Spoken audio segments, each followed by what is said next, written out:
राजा दा राजमहल मन्ने बहुत बड़ा है ना, बहुत बड़ा 13वीं शताब्दी दी है ना। ते उस टाइम इनू पूरा ਉਹ ਸ਼ੈਣੀਆਂ ਥੋੜਾ ਨਾ ਹੱਥਾਂ ਨਾਲ ਘੜ ਕੇ ਬਣਾਇਆ ਗਿਆ। नकाशी की गई पत्थर। ਜੈ ਵਿਲਾਸ 1874। ਸੋ ਬਿਲਡਿੰਗ ਦੇਖੋ ਕਿੱਡੀ ਵੱਡੀ ਆ ਇੱਥੇ ਦੀ, बहुत बड़ी है ते ये है ना 19वीं सदी च बनया सी। ਸੋ ਆਹ ਵਾਲੇ ਨਾ ਗੇਟ ਤੇ ਆ ਕੇ ਤਾਂ ਇਦਾਂ ਲੱਗਦਾ ਕਿ ਜਿੱਦਾਂ ਆਪਾਂ ਈਜਿਪਟ ਚ ਆ ਗਏ ਹੁੰਨੇ ਆ ਨਾ, ਉੱਥੇ ਹੁੰਨੀਆਂ ਇਦਾਂ ਦੀਆਂ ਵੱਡੀਆਂ ਵੱਡੀਆਂ ਮੂਰਤੀਆਂ। पेरिस में गई थी एग्जीबिशन में। ਕੀ ਬਾਤ ਹੈ। उस समय इसको फर्स्ट प्राइज मिला था इस मूर्ति को। उस समय इसका 2 से लेके 5 करोड़ का इंश्योरेंस करवाया गया इस मूर्ति का।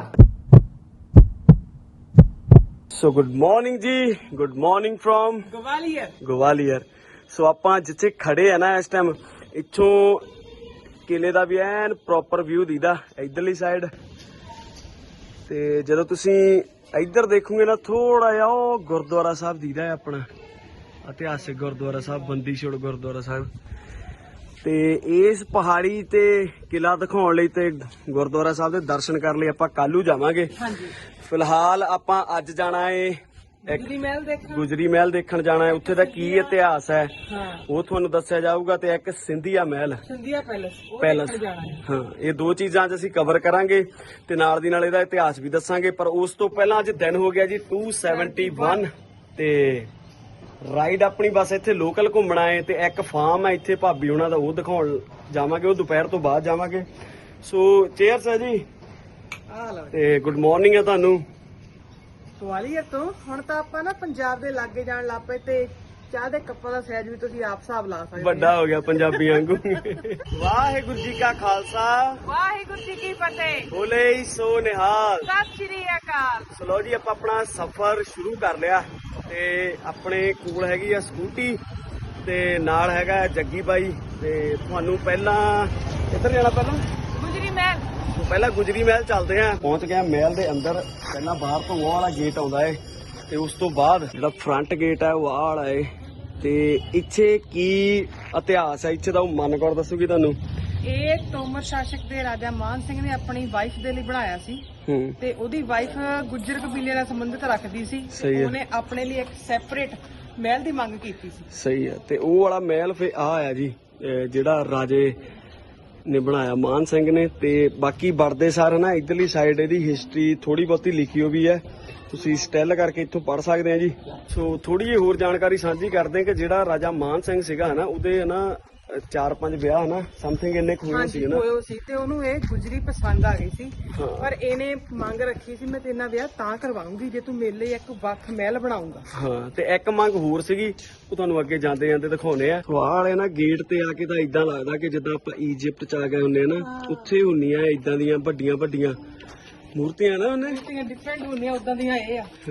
ਸੋ ਆਇਓ ਜੀ, ਗਾਹਾਂ ਟਿਕਟ ਕਾਊਂਟਰ ਹੈ। ਭਾਰਤੀਆਂ ਨੂੰ 20 ਰੁਪਏ ਹੈ, ਵਿਦੇਸ਼ੀਆਂ ਨੂੰ 400 ਹੈ। ਫੋਟੋਗ੍ਰਾਫੀ ਦੀ ਵੀ ਟਿਕਟ ਹੈ ਇੱਥੇ, ਵੈਸੇ ਕੈਮਰੇ ਦੇ ਚਾਰजेस ਨੇ।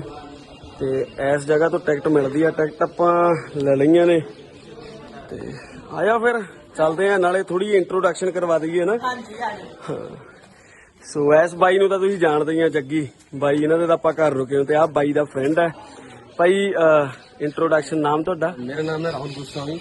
ये किला राजा मान सिंह तोमर की 9वीं रानी का महल है। स्पेशली कुछ शर्तों के अकॉर्डिंग ये महल बनवाया गया था। ठीक है। अंदर जाके एक चीज को अपन विजिट करेंगे। ठीक है। पूरी चीज अंदर का समझाई जाएंगी। सही है भाई, चलो आ जाओ। चलो जी, वड़दे सार ਤੁਹਾਨੂੰ महल ਦਾ ਆਲਾ ਦ੍ਰਿਸ਼ ਦੇਖਣ ਨੂੰ ਮਿਲਦਾ ਇੱਥੋਂ। ਤੇ ਕਾਫੀ ਸੋਹਣਾ महल ਆ ਨਾ ਮੰਨੇ। ਕਾਫੀ ਵਧੀਆ ਬਣਾਇਆ ਆ, ਸਾਰਿਆਂ ਨਾਲ ਵੱਖਰਾ ਜਿਹਾ ਹੈ। शर्तों के अकॉर्डिंग बनवाया गया था। एक स्पेशली महल यहाँ पे है, बाकी के 8 रानियों के महल आपको ऊपर देखने के लिए मिलेंगे जो मानसिंह पैलेस में है। ठीक है भाई। ठीक है। 8 के ऊपर है 9वां ये। 9वां रानी का स्पेशली महल, ये कुछ शर्तों के अकॉर्डिंग यहाँ पे ये बनवाया गया था। जी। हाँ, वो राजा मान सिंह को ये वाली रानी पसंद आ गई थी ना, काफी पसंद आई थी। काफी इसकी अच्छी इंटरेस्टिंग इसकी स्टोरी भी है। ठीक है। अंदर आपको पूरी स्टोरी के बारे में जानकारी दी जाएगी। जी सही ठीक है है। जो आप सामने देख रहे हैं, सामने हाथी खाना हुआ करता था, जो ऊपर से राजा वगैरह हाथी से बैठकर आया करते थे यहाँ पे। ठीक ये है। सामने जो हाथी खाना, वहाँ पर उनकी खाने पीने की व्यवस्था पूरी वहाँ पर हुआ करती थी। उसके जस्ट बगल में ही उनके बैठने के लिए पूरी व्यवस्था हुआ करती थी। सही है भाई। और यहाँ से देखेंगे आप, ये रास्ता आपको ऊपर जाता है उस गुफा के लिए। ठीक है भाई। आपको सिपाही वगैरह इस पूरे महल की रक्षा किया करते थे, बैठ के निगरानी पूरी किया करते थे। सही है जी। इसका फर्स्ट गेट एक ये है, इसका एक दूसरा भी गेट है वो पीछे से है। मेन गेट यही है एंट्री की। ਸਹੀ ਹੈ ਬਾਈ। ਚਲੋ ਜੀ, ਵੜਦੇ ਸਾਰ ਤੁਹਾਨੂੰ ਹੈ ਨਾ ਮਹਿਲ ਇਦਾਂ ਦਾ ਦੀਦਾ ਹੈ। ਤੇ ਸਭ ਤੋਂ ਪਹਿਲਾਂ ਹੈ ਨਾ ਇੱਥੇ ਇੱਕ ਚੀਜ਼ ਹੈ, ਇੱਕ ਮੂਰਤੀ ਹੈ। ਉਹ ਬਾਈ ਹੁਣੀ ਨੇ ਦੱਸਿਆ ਸਾਨੂੰ ਆਉਂਦੇ ਆਉਂਦਿਆਂ ਨੂੰ ਕਿ ਸਭ ਤੋਂ ਜ਼ਿਆਦਾ ਸਿਕਿਉਰਿਟੀ ਜਿਹੜੀ ਪੁਲਿਸ ਦੀ ਲੱਗੀ ਹੋਈ ਨਾ, ਟਾਈਟ ਸਿਕਿਉਰਿਟੀ ਉਹ ਉਹਦੇ ਲਈ ਲੱਗੀ ਹੋ, ਤੇ ਉਹਦਾ ਕੀ ਇਤਿਹਾਸ ਹੈ ਉਹ ਆਪਾਂ ਅੰਦਰ ਚੱਲਦੇ ਆਂ ਤੇ ਜਾ ਕੇ ਫਿਰ ਤੁਹਾਨੂੰ ਨਾ ਦਿਖਾਉਣੇ ਆ ਜੀ। ਆ ਜਾ ਜੀ। इस मूर्ति का नाम है शाल गंजिका।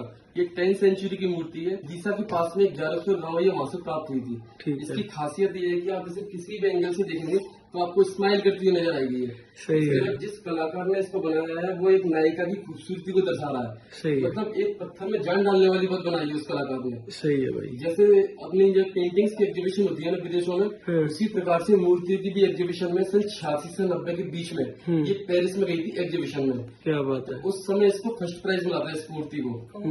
उस समय इसका 2 से लेके 5 करोड़ का इंश्योरेंस करवाया गया है इस मूर्ति का। सिक्योरिटी क्या तुम देख सकते हो, हाँ। लगी हुई है। अभी मैं आपको चीज बताता हूँ आपको कि इसका 2 से लेकर 5 करोड़ का इंश्योरेंस करवाया गया था। और इसी मूर्ति के लिए गुजरी महल में 1/4 के पुलिस गार्ड लगे हैं, न कि पूरी गुजरी महल के लिए। ਸਹੀ ਹੈ। ਤੁਸੀਂ ਦੇਖ ਵੀ ਸਕਦੇ ਹੋ ਜੀ, ਇਹਨਾਂ ਨੇ ਪੂਰਾ ਲੌਕ ਕੀਤਾ ਪਿਆ ਇਹ। ਸੋ ਹਨਾ ਆਪਣੀ ਇੱਕ ਗੱਲ ਤਾਂ ਵਿੱਚੇ ਰਹਿ ਗਈ ਸੀਗੀ, ਜਿੱਦਾਂ ਜਿਹੜੀ ਇੱਥੇ ਦੀ ਰਾਣੀ ਸੀਗੀ ਹੈ ਨਾ, ਔਰ ਮੰਨਦੀ ਨਹੀਂ ਸੀ ਵਿਆਹ ਕਰਵਾਉਣ ਨੂੰ ਨਾ, ਜਿਸ ਰਾਣੀ ਦਾ ਨਾਮ ਸੀ ਵਿਗਿਆਨੀ ਵਿਗਿਆਨੀ ਹੈ ਨਾ। ਹਾਂ। ਤੇ ਉਹਨੇ ਸ਼ਰਤਾਂ ਰੱਖੀਆਂ ਸੀਗੀਆਂ। ਇੱਕ ਤਾਂ ਇਹ ਮਹਿਲ ਜਿਹੜਾ ਤੁਸੀਂ ਮਗਰ ਮਹਿਲ ਦੇਖ ਰਹੇ ਆ ਨਾ, ਇਹਦੀ ਸ਼ਰਤ ਰੱਖੀ ਸੀ। ਇੱਕ ਉਹਨੇ ਦੂਜੀ ਸ਼ਰਤ ਰੱਖੀ ਸੀ ਕਿ ਮੈਂ ਜਿਹੜੇ ਪਿੰਡ ਦੀ ਹੈ ਨਾ, ਹਾਂ। ਮੈਂ ਉਸੇ ਪਿੰਡ ਦਾ ਪਾਣੀ ਪੀਣਾ ਹੈ ਤੇ ਉਸੇ ਹੀ ਪਾਣੀ ਚ ਨਹਾਉਣਾ ਹੈ ਨਾ। ਸੋ ਪਾਣੀ ਉਹ ਇੱਥੇ ਆਉਣਾ ਚਾਹੀਦਾ।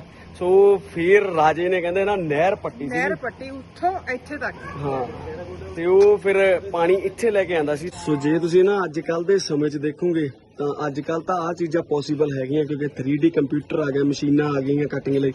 ਪਰ ਇਹ ਚੀਜ਼ ਦੇਖੋ ਤੁਸੀਂ ਬਣੀਓ ਆ 13ਵੀਂ ਸ਼ਤਾਬਦੀ ਦੀ ਹੈ ਨਾ, ਤੇ ਉਸ ਟਾਈਮ ਇਹਨੂੰ ਪੂਰਾ ਉਹ ਸ਼ੈਣੀਆਂ ਥੋੜਾ ਨਾ ਹੱਥਾਂ ਨਾਲ ਘੜ ਕੇ ਬਣਾਇਆ ਗਿਆ। ਨਕਾਸ਼ੀ ਕੀਤੀ ਗਈ ਪੱਥਰ। ਹਾਂ, ਉਸ ਟਾਈਮ ਤਾਂ ਗ੍ਰਾਈਂਡਰ ਵਗੈਰਾ ਕੁਛ ਨਹੀਂ ਸੀ, ਬਲੇਡ ਹੁੰਦੇ ਹਨ। ਉਸ ਟਾਈਮ ਹੱਥਾਂ ਨਾਲ ਇਹ ਕਢਾਈ ਕੱਢੀ। ਆਹ ਹੋ ਗਿਆ, ਫਿਰ ਇੱਧਰ ਹੋ ਗਿਆ, ਇੱਧਰਲੀ ਸਾਈਡ ਦੇਖ ਲਓ, ਬਿਊਟੀਫੁਲ ਦੇਖੋ ਕਿੰਨਾ ਹੈ ਇਹ।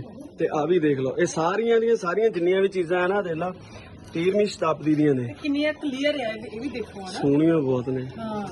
ਸੋ ਬਾਕੀ ਤਾਂ ਇੱਥੇ ਨਾ ਸਾਰੇ ਐਂਟੀਕ ਚੀਜ਼ਾਂ ਇੱਥੇ ਬਹੁਤ ਪਈਆਂ ਨੇ, ਪਰ ਆਪਾਂ ਨਾ ਵਿੱਚੋਂ ਜਿਹੜੀਆਂ ਚੀਜ਼ਾਂ ਮੇਨ ਹੈਗੀਆਂ ਨੇ ਉਹ ਆਪਾਂ ਕਵਰ ਇੱਥੋਂ ਕਰ ਲਾਂਗੇ, ਤੇ ਬਾਕੀ ਜਿਹੜੀਆਂ ਚੀਜ਼ਾਂ ਹੈਗੀਆਂ ਉਹ ਰੱਖਾਂਗੇ ਹਨਾ। ਕਿਉਂਕਿ ਬਹੁਤ ਜਿਹੜੀ ਲੱਭੀਆਂ ਆ ਪੁਰਾਤਨ ਚੀਜ਼ਾਂ ਉਹ ਵੀ ਇੱਥੇ ਲਿਆ ਕੇ ਸਾਰੀਆਂ ਰੱਖੀਆਂ ਆ। ਹਾਂ, ਜ਼ਿਆਦਾਤਰ ਤਾਂ ਵੀ ਤੁਹਾਨੂੰ ਪਤਾ ਹੀ ਹੈ, ਪਹਿਲਾਂ ਵੀ ਤੁਸੀਂ ਵਲੌਗ 'ਚ ਦੇਖਿਆ ਹੈ, ਔਰੰਗਜ਼ੇਬ ਦੇ ਥਰੂ ਹਨਾ ਇੱਥੇ ਚੀਜ਼ਾਂ ਸਾਰੀਆਂ ਮੂਰਤੀਆਂ ਤੋੜ ਦਿੱਤੀਆਂ ਗਈਆਂ ਸੀ। ਸੋ ਇੱਥੇ ਵੀ ਜ਼ਿਆਦਾਤਰ ਚੀਜ਼ਾਂ ਟੁੱਟੀਆਂ ਨੇ ਹਨਾ। ਬਾਕੀ ਜਿਹੜੀਆਂ ਮੇਨ ਆ ਤੁਹਾਨੂੰ ਦਿਖਾਉਣੇ ਆ। ਜਾ ਭਾਈ ਦੱਸੋ ਕੀ ਹੈ ये भाई रानी का रूम है। ਅੱਛਾ, ਪਰਸਨਲ ਰੂਮ ਉਹਨਾਂ ਦਾ। ਜਿਹੜੀ ਗੁੱਜਰ ਰਾਣੀ ਸੀ ਉਹ ਵਿਗਿਆਨੀ, ਉਹਦਾ ਨਾਮ ਸੀ ਵਿਗਿਆਨੀ। ਮ੍ਰਿਗਿਆਨੀ ਹੈ। ਸੋ ਲਓ ਜੀ, ਇੱਥੇ ਕਾਫੀ ਐਂਟੀਕ ਚੀਜ਼ਾਂ ਰੱਖੀਆਂ ਹੋਈਆਂ ਨੇ, ਤੇ ਤੁਹਾਨੂੰ ਮੇਨ ਦਿਖਾਉਣੇ ਆ। ਜਿਹੜੀ ਨਾ ਸਿੰਧੀਆ ਰਾਜਾ ਸੀ ਨਾ, ਉਹ ਆਹ ਸਿੰਧੀਆ ਰਾਜਾ ਜਿਹੜਾ ਪੰਜਾਬੀਆਂ ਨੂੰ ਇੱਥੇ ਲੈ ਕੇ ਆਇਆ ਸੀਗਾ, ਠੀਕ ਹੈ ਜੀ, ਖੇਤੀਬਾੜੀ ਕਰਾਉਣ ਦੇ ਲਈ। ਬਾਕੀ ਇੱਥੇ ਇਦਾਂ ਦੀਆਂ ਐਂਟੀਕ ਚੀਜ਼ਾਂ ਪਈਆਂ ਨੇ ਬਹੁਤ, ਤੇ ਪੁਰਾਣੇ ਸਿੱਕੇ ਪਏ ਨੇ ਤੇ ਪੇਂਟਿੰਗਾਂ ਲੱਗੀਆਂ ਨੇ ਹਨਾ। ਸੋ ਆਜੋ ਭਾਈ ਨੈਕਸਟ ਚੱਲਦੇ ਆਪਾਂ। इस महल का निर्माण 1486 से लेकर 1516 के बीच में कराया गया था राजा मानसिंह तोमर के द्वारा। सही है। 1920 में मिस्टर NV गर्दे द्वारा इसे म्यूजियम के लिए प्रस्तावित किया था। 1922 में इसे पूरा म्यूजियम में तब्दील कर दिया गया था। सही है। इससे लेकर अभी तक यहाँ पे जो भी सिक्के वाली गैलरियाँ होती हैं, पेंटिंग्स वाली गैलरी होती है, वो जो मूर्तियाँ हैं अलग अलग जगहों से अलग अलग स्थानों से प्राप्त करके यहाँ पे प्रदर्शनी के लिए लगा दी गई है। ये इसमें एक कलाकारी देखेंगे, उस कलाकार की आप यहाँ से इधर से इधर उंगली डालेंगे तो इसमें आप कितनी तकलीफ हो रही है डालने में, लेकिन उस समय को उन्होंने कलाकार ने हथियार किस तरीके से चलाया है इसमें कि इसकी जो कटिंग किस तरीके से की होगी, इसी चीज का वो दर्शा रहा है इसमें। ऐसा नहीं है कि किसी चीज को अलग से चिपकाया गया हो, मतलब एक ही पत्थर के अंदर इस तरीके से कलाकारी की गई है। ये इस तरीके आर्ट है, कला है उसकी लगी है। ਇੱਕ ਚੀਜ਼ ਹੋਰ ਆ ਇੱਥੇ, ਜਿਹਨੂੰ ਆਪਾਂ ਕਹਿ ਦਿੰਦੇ ਆ ਸ਼ਬਦ ਲਿਪੀ, ਚਾਹੇ ਪੰਜਾਬੀ ਹੈ ਚਾਹੇ ਜਿਹੜੀ ਮਰਜ਼ੀ ਹੈ।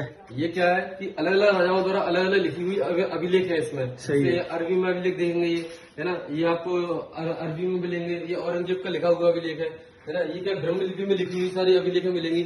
अगर अपन इसको समझना है, अपन को इन चीजों को समझना है तो पहले इस पार्ट को समझना पड़ेगा अपन को। क्योंकि अभी चल रही है कृतदेव है ना, इससे पहले चलती थी ब्रह्मलिपि। ये 3rd सेंचुरी में आप यहाँ पे देखेंगे इसमें, तो आपको 3rd सेंचुरी में अभी करंटली यह अपना ऐसा बनता है। सही है। 3rd सेंचुरी में ये बनता था।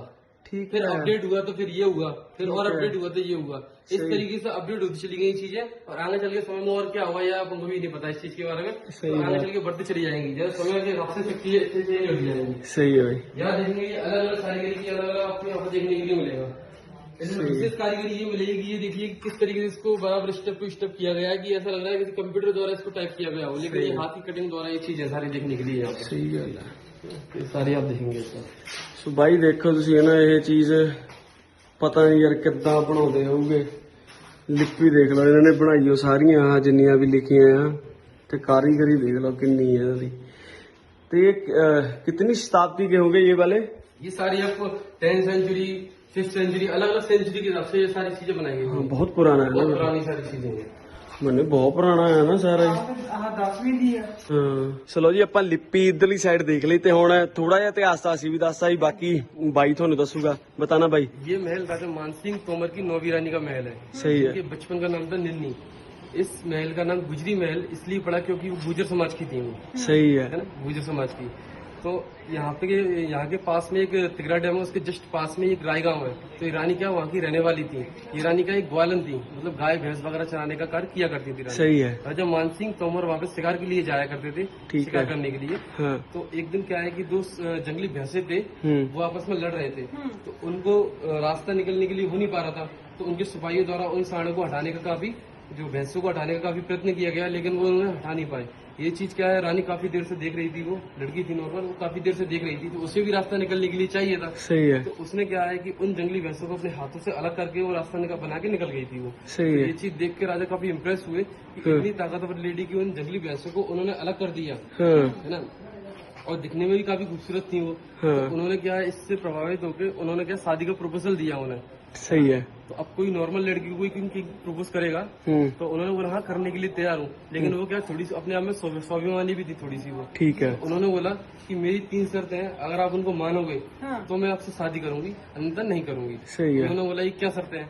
उन्होंने बोला पहली शर्त मेरी ये है कि बाकी की 8 रानी के महल आपके जो ऊपर बने हैं उनसे मुझे हटके महल चाहिए। तो इसलिए पूरा महल उन्हीं के लिए बनवाया गया। आप ये पूरा महल देखेंगे यहाँ से वहाँ तक, हाँ। तो आपने जितना भी महल बनाया ना, ये पूरा गांव की तरीके से आपको डिजाइनिंग मिलेगा ये पूरा महल। सेकंड शर्त उनकी ये थी कि जिस पानी को पी के मैं इतनी ताकतवर हुई हूँ कि मैंने उन सांडों को अलग कर दिया, हाँ तो वही पानी मुझे गुजरी महल में पीने के लिए चाहिए। तो वहाँ से लेके यहाँ तक कोई समय कोई इलेक्ट्रॉन आइटम्स थे नहीं, तो वहाँ से लेके यहाँ तक नहरों के माध्यम से पानी आया था। नीचे आपको मैंने दिखाया था जो पाइपलाइन का स्ट्रक्चर था, हाँ वो आपको नीचे देखने के लिए मिलेगा सबूत के तौर पर। सही है। थर्ड शर्त उनकी ये थी कि जहाँ भी आप युद्ध में जाएंगे तो मैं भी आपके साथ में युद्ध में जाऊंगी। इस तरीके से इन तीनों शर्तों को राजा द्वारा माना गया, इसीलिए इसे राजा मानसिंह तोमर मृगनयनी के प्रेम का प्रतीक भी कहा जाता है इस महल को। और मृगनयनी नाम राजा द्वारा दिया गया नाम था। सही है। मृगनयनी माने हिरन के समान बड़ी बड़ी नैन। सही इसलिए है। इनको नाम दिया मृगनयनी। मृगनयनी। सही है भाई, थैंक यू आपका बहुत बहुत। थोड़ा सा तो हमें मालूम था, लेकिन आपने पूरा डिटेल से बताया, उसके लिए धन्यवाद। ठीक है। ਸੋ ਜਿਹੜੇ ਹੈ ਨਾ ਸਿੰਧੀ ਆ ਰਾਜਾ ਹੋਏ ਸੀ, ਜਿਹੜੇ ਤੁਹਾਨੂੰ ਪਤਾ ਹੀ ਆ, ਤੁਸੀਂ ਪਹਿਲੀਆਂ ਵੀਡੀਓ ਵੀ ਦੇਖੀਆਂ ਵੀ ਆਪਣੇ ਜਿਹੜੇ ਪੰਜਾਬੀਆਂ ਨੂੰ ਇੱਧਰ ਲੈ ਕੇ ਆਏ ਆ ਨਾ। ਸੋ ਉਹਨਾਂ ਦੇ ਹੈ ਨਾ ਜਿਹੜੇ ਪੜਦਾਦਾ ਸੀ, ਉਹਨਾਂ ਦਾ ਸਟੈਚੂ ਆ ਹੈ ਜੀ ਇੱਥੇ। ਤੇ तो आप वहाँ पे महल ही जाना है, जय विलास पैलेस। ਅੱਛਾ ਇਹਨਾਂ ਦੇ ਆਪਾਂ ਜਾਣਾ ਹੈ, ਜਿਹੜਾ ਆਪਾਂ ਜੈ ਵਿਲਾਸ ਪੈਲੇਸ ਘੁੰਮਣ ਜਾਣਾ ਇਹਦਾ ਹੀ ਮਹਿਲ ਹੈ। ਯਾਨੀ ਕਿ ਕੰਟੀਨਿਊ ਚੱਲੂਗੀ ਸਟੋਰੀ ਨਾਲ ਦੀ ਨਾਲ। ਬਾਹਰ ਆ ਗਏ ਆ ਗੁਜਰ ਮਹਿਲ ਦੇ ਵਿੱਚੋਂ। ਉਮੀਦ ਕਰਦੇ ਆ ਕਿ ਤੁਹਾਨੂੰ ਸਟੋਰੀ ਐਨ ਪਤਾ ਲੱਗ ਗਈ ਹੋਊਗੀ ਇੱਥੇ ਦੀ। ਬਾਕੀ ਥੋੜਾ ਜਿਹਾ ਵਲੌਗ ਅੱਜ ਹਿੰਦੀ 'ਚ ਵੀ ਹੋਣਾ, ਤੁਸੀਂ ਦੇਖ ਲਿਆ ਹੋਣਾ।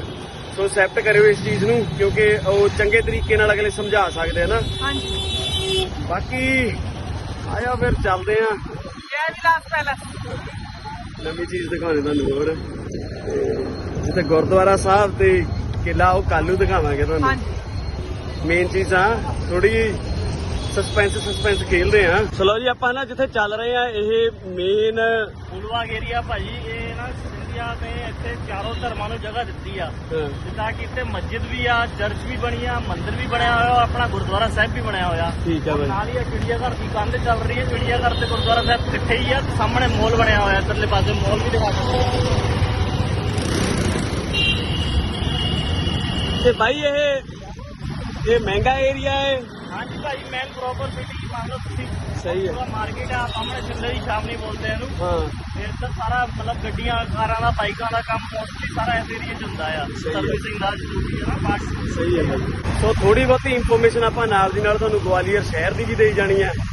ਤੇ ਹੁਣ ਆਪਾਂ ਕੋਲੇ ਪਹੁੰਚ ਗਏ। ਕਿਹੜਾ ਜਗ੍ਹਾ ਮੈਂ ਤਾਂ ਜੈ ਵਿਲਾਸ ਪੈਲਸ। ਜੈ ਵਿਲਾਸ ਪੈਲਸ ਜਿਹੜਾ ਯਾਰ ਮੈਂ ਤਾਂ ਨਾਮ ਬਹੁਤ ਛੇਤੀ ਭੁੱਲਦਾ। ਇਹਨੂੰ ਸਿੰਧੀਆ ਪੈਲਸ ਵੀ ਕਿਹਾ ਜਾਂਦਾ ਆ। ਹਾਂ ਸੋ ਆਪਾਂ ਲਾਗੇ ਪਹੁੰਚ ਗਏ। ਆ ਜਾਓ ਫਿਰ ਦਿਖਾਈਏ ਤੁਹਾਨੂੰ। ਸੋ ਨਾ ਜਿਹੜਾ ਉਹ ਸਾਹਮਣੇ ਜਿੱਥੇ ਉਹ ਬਾਈ ਹੁਣੀ ਖੜੇ ਨੇ, ਇਹ ਵਾਲਾ ਹਨਾ ਸਿੰਧੀਆ ਰਾਜਾ ਦਾ ਮਹਿਲ ਹੈ ਜਿਹੜਾ ਹੁਣ ਇਸ ਟਾਈਮ ਰਾਜਾ ਆ ਹਾਂ। ਉਹ ਇੱਥੇ ਰਹਿ ਰਿਹਾ ਆ ਤੇ ਇਹਦਾ ਥੋੜਾ ਹਿੱਸਾ ਇਹਨਾਂ ਨੇ ਆਪਣੇ ਰਹਿਣ ਲਈ ਰੱਖਿਆ। ਬਾਕੀ ਜਿਹੜਾ 75% ਦਾ ਹਿੱਸਾ ਆ ਉਹਦੇ ਵਿੱਚ ਅਜਾਇਬ ਘਰ ਜਿੱਦਾਂ ਬਣ ਗਿਆ ਸਾਰਾ, ਵਿੱਚ ਜੋ ਡੈਕੋਰੇਸ਼ਨ ਦਾ ਜੋ ਇਹਨਾਂ ਦਾ ਪੁਰਾਣਾ ਸਮਾਨ ਆ ਉਹ ਸਾਰਾ ਫਿਰ ਉੱਥੇ ਰੱਖਿਆ। ਤੇ ਇਹਦੇ 400 ਕਮਰੇ ਬਣੇ ਹੋ ਆ ਤੇ ਇੱਕ ਤਾਜ ਹੋਟਲ ਵੀ ਬਣਿਆ ਆ। ਜਿੱਦਾਂ ਕਹਿਣ ਦਾ ਮਤਲਬ ਇਹ ਹੈ ਕਿ 70% ਏਰੀਆ ਜਾਨੀ ਕਿ ਗਵਰਨਮੈਂਟ ਦੇ ਕੋਲ ਚਲਾ ਗਿਆ ਹੈ। ਉਹਨਾਂ ਨੇ ਮਿਊਜ਼ੀਅਮ ਬਣਾਤਾ ਆ ਜਾਂ ਕੋਈ ਹੋਰ ਚੀਜ਼ਾਂ ਬਣਾਤੀਆਂ ਨੇ। ਜਿੱਥੇ ਆਪਾਂ ਇਸ ਟਾਈਮ ਘੁੰਮ ਰਹੇ ਆ ਇਹ ਸਭ ਤੋਂ ਮਹਿੰਗੀ ਕਲੋਨੀ ਹੈ, ਕਰੋੜਾਂ ਦੇ ਘਰ ਆ ਇੱਥੇ। ਆਇਆ ਬਾਕੀ ਚੱਲਦੇ ਆ ਜੀ, ਤੁਹਾਨੂੰ ਦਿਖਾਈਏ ਪੈਲਸ। ਬਾਈ ਆਪਾਂ ਪਹੁੰਚ ਗਏ ਆ ਜੈ ਵਿਲਾਸ ਹਨਾ। ਤੇ ਇੱਥੇ ਜਿਹੜੀ ਟਿਕਟ ਹੈ ਪਰ ਪਰਸਨ 300 ਰੁਪਈਆ ਹੈ ਤੇ ਜਿਹੜਾ ਫੋਰਨਰ ਹੈ ਉਹਦੀ ਹੈ ਨਾ 650 ਰੁਪਈਆ ਨਾ 700 ਹੈ ਨਾ। ਹਾਂਜੀ ਭਾਈ। ਤੇ ਆਪਾਂ ਜਿਹੜੇ ਪੈਲਸ ਚ ਪਹੁੰਚੇ ਆ ਇਹ ਹੈ ਨਾ ਮੈਨੂੰ ਲੱਗਦਾ ਸਮਥਿੰਗ 400 ਕਰੋੜ ਦਾ ਹੈ ਨਾ ਸ਼ਾਇਦ। 400 ਕਰੋੜ ਦਾ ਬਣਿਆ ਹੋਇਆ। ਬਹੁਤ ਮਹਿੰਗਾ ਹੈ ਨਾ। ਮਹਿਲ ਦੇਖਿਓ ਵੀ ਕਿੱਡਾ ਆ। ਇਹ ਚੀਜ਼ਾਂ ਭਾਈ ਉਹ ਅੰਦਰ ਵੀ ਪਈਆਂ ਹੋਈਆਂ। ਹਾਂ ਤੇ ਮੇਨ ਬਸ ਇੱਕੋ ਹੀ ਦੁੱਖ ਆ ਦਿਲ ਨੂੰ ਜਿਹੜਾ ਲੱਗਾ ਹਨਾ ਕਿ ਇੱਥੇ ਸ਼ੂਟ ਜਿਹੜਾ ਹੈ ਉਹ ਬੰਦ ਕਰ ਦਿੱਤਾ ਗਿਆ। ਤੇ ਪਹਿਲਾਂ ਤਾਂ ਇੱਥੇ ਪੈਸੇ ਲੈ ਕੇ ਸ਼ੂਟ ਕਰਨ ਦੇ ਦਿੰਦੇ ਸੀ। ਹੁਣ ਸਿਕਿਉਰਿਟੀ ਰੀਜ਼ਨ ਦੱਸ ਰਿਹਾ ਉਹ, ਮਤਲਬ ਉਹਦੇ ਰੀਜ਼ਨ ਚੱਕਰ 'ਚ ਬੰਦ ਕਰਤਾ ਗਿਆ। ਹੁਣ ਪਤਾ ਨਹੀਂ ਉਹਦਾ ਕੀ ਸੀਨ ਹੈ, ਆਪਾਂ ਕਹਿ ਨਹੀਂ ਸਕਦੇ ਉਹਦੇ। ਬਾਕੀ ਅਸੀਂ ਕੋਸ਼ਿਸ਼ ਕਰਾਂਗੇ, ਜਾਂ ਤਾਂ ਫਿਰ ਪੈਦਾ ਭਰਨੇ ਪੈਣਾ ਪਊਗਾ ਜੇ ਫੜ ਹੋ ਗਿਆ ਤਾਂ, ਨਹੀਂ ਤਾਂ ਫਿਰ ਬਣਾ ਦਾਂਗੇ। ਬਾਹਰ ਇੱਥੇ ਆਹ ਰੱਖੀਆਂ ਟ੍ਰੇਨ ਦੇ ਡੱਬੇ ਜਿਹੇ। ਤੇ ਆਇਓ ਜੀ ਫਿਰ ਜੈ ਵਿਲਾਸ ਪੈਲਸ 1874।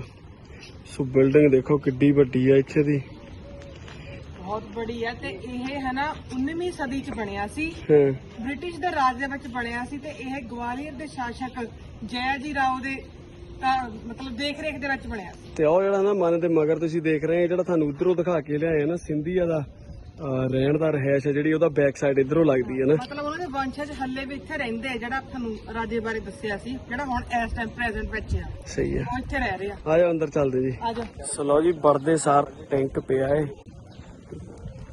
ਬਾਕੀ ਇੱਥੇ ਸਟਿਲ ਕਰਕੇ ਪੜ੍ਹ ਲਿਓ ਤੁਸੀਂ ਇਹ ਟੈਂਕ ਦੀ ਕੀ ਡੈਫੀਨੇਸ਼ਨ ਹੈ। ਤੇ ਆ ਜਾਓ ਫੇ ਸਾਹਮਣੇ ਦਿਖਾਉਨੇ ਆ ਤੁਹਾਨੂੰ ਰਾਜਿਆਂ ਦਾ ਰਾਜ ਮਹਿਲ। ਮੰਨੇ ਬਹੁਤ ਵੱਡਾ ਹੈ ਨਾ, ਬਹੁਤ ਬੜਾ। ਤਾਂ ਬਾਹਰੋਂ ਆਪਾਂ ਦੇਖ ਰਹੇ ਆ, ਜਦੋਂ ਅੰਦਰ ਘੁਸਣਾ ਫੇਰ ਅਸਲੀ ਚੀਜ਼ਾਂ ਦਿਖਣੀਆਂ। ਸੋ ਅੰਦਰ ਜੀ ਇੱਕ ਰੱਥ ਆ, ਇਹ ਪੂਰਾ ਚਾਂਦੀ ਦਾ ਬਣਿਆ ਹੈ ਤੇ ਸਿੰਧੀਆ ਰਾਜਾ ਇਸ ਰੱਥ ਦੇ ਉੱਤੇ ਘੁੰਮਦਾ ਹੁੰਦਾ ਸੀ। ਤੇ ਆ ਜਿਹੜਾ ਤੁਸੀਂ ਝੂਮਰ ਦੇਖ ਰਹੇ ਆ ਤੇ ਇੱਕ ਆ ਜਿਹੜਾ ਦੇਖ ਰਹੇ ਆ, ਇਹ ਝੂਮਰ ਟੰਗਣ ਤੋਂ ਪਹਿਲਾਂ ਨਾ ਇਸ ਛੱਤ ਦੇ ਉੱਤੇ 20 ਤੋਂ 30 ਹਾਥੀ ਚਾੜੇ ਗਏ ਸੀ ਕਿ ਛੱਤ ਇੰਨੀ ਮਜ਼ਬੂਤ ਹੈ ਕਿ ਇਹ ਝੂਮਰਾਂ ਨੂੰ ਚੱਕ ਸਕੇ, ਕਿਉਂਕਿ ਇਸ ਝੂਮਰ ਦਾ ਜਿਹੜਾ ਭਾਰ ਹੈ ਨਾ ਉਹ 25 ਟਨ ਦੇ ਬਰਾਬਰ ਹੈ। ਚਲੋ ਜੀ ਆਪਾਂ ਦੇਖ ਕੇ ਬਾਹਰ ਆ ਗਏ ਆ। ਘੱਟੋ ਘੱਟ ਅਸੀਂ 5% ਸ਼ੂਟ ਕੀਤਾ ਹੈ, 95% ਤਾਂ ਸਾਤੋਂ ਸ਼ੂਟ ਹੋਇਆ ਨਹੀਂ ਕਿਉਂਕਿ ਅਗਲੇ ਨੇ ਪੈਰਾ ਭਰਨੇ ਬਿਠਾ ਕੇ ਕੁੱਟਣੇ ਸੀਗੇ। ਤਾਂ ਗਾਰਡ ਬਿਠਾਇਓ ਆ, ਕਿੱਥੋਂ ਬੰਦਾ ਸ਼ੂਟ ਕਰਨਾ ਬੜਾ ਮੁਸ਼ਕਲ ਸੀ। ਜਿੰਨਾ ਕੁ ਵੀ ਹੋ ਸਕਿਆ ਸੀ ਵੀਡੀਓ ਜ਼ਰੇ ਤੁਹਾਨੂੰ ਦਿਖਾਤਾ ਹੈ।